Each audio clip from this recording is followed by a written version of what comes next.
I'm Jeff Altman, the Big Game Hunter. I work as a professional coach. I used to be in recruiting for more than 40 years. I now do executive job search coaching. I'm also the head coach for JobSearchCoachingHQ.com and NoBSCoachingAdvice.com. And the question I was asked is, should I accept less money? Now, I want to start by saying that my bias is against doing it, but I also want to lay out the cases where it makes sense. There aren't many, but there are a couple of instances. And then I'm going to go back for the conclusion, which is generally don't do it. The few reasons where it makes sense, the few circumstances where it makes sense is the great opportunity. Now, to me, there are relatively few great opportunities, but I'm not in your seat. I don't live your life. You have to look at what is a great opportunity for you that would cause you to accept less. So for the person making $100,000 a year or $200,000 a year, the notion of accepting a few $1,000s less for the great opportunity is not a big deal. For the person who makes $50,000 a year, it's a different story. So under those circumstances, you have to weigh that conclusion for yourself and come to your own decision. For the person who's been out of work for a long time, you don't have a job right now and you don't have a career. You've been out of work for 6, 8, 9, 12 months, longer, and someone's offering you less money than you earned when you were working back when. You don't have a job and you don't have a career anymore. It's over. And the fact that someone's willing to give you the shot after so many people turned you down, that's a circumstance to consider.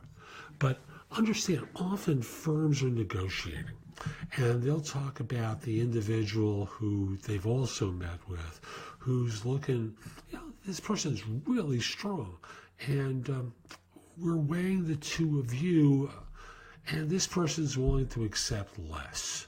That's one of the classic scenarios where firms try to finesse you into taking less money.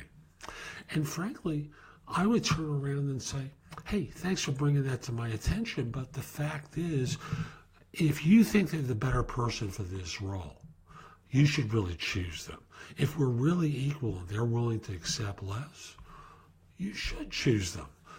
For me, I look at it in terms of, I cost more, I bring greater productivity. If I haven't convinced you of that yet, talk with me about what the perceived differences are between us, and let's address that.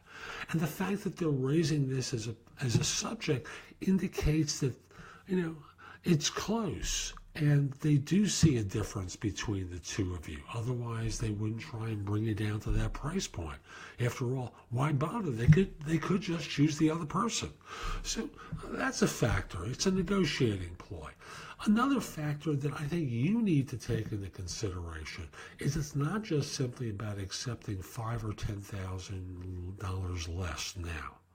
It's the fact that it affects every dollar you ever earn for that firm and beyond, all because you accepted less money, because they build their raises based upon what you're currently earning, right?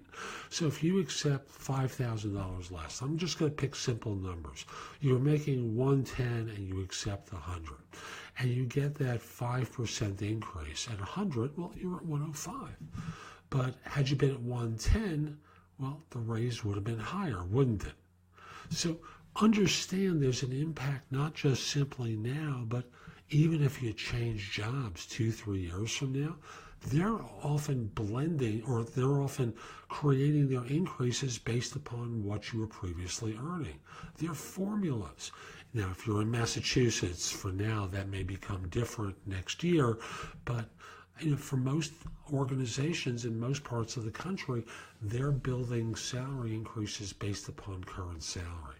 They're not trying to take up the fact that, hey, I took $10,000 less.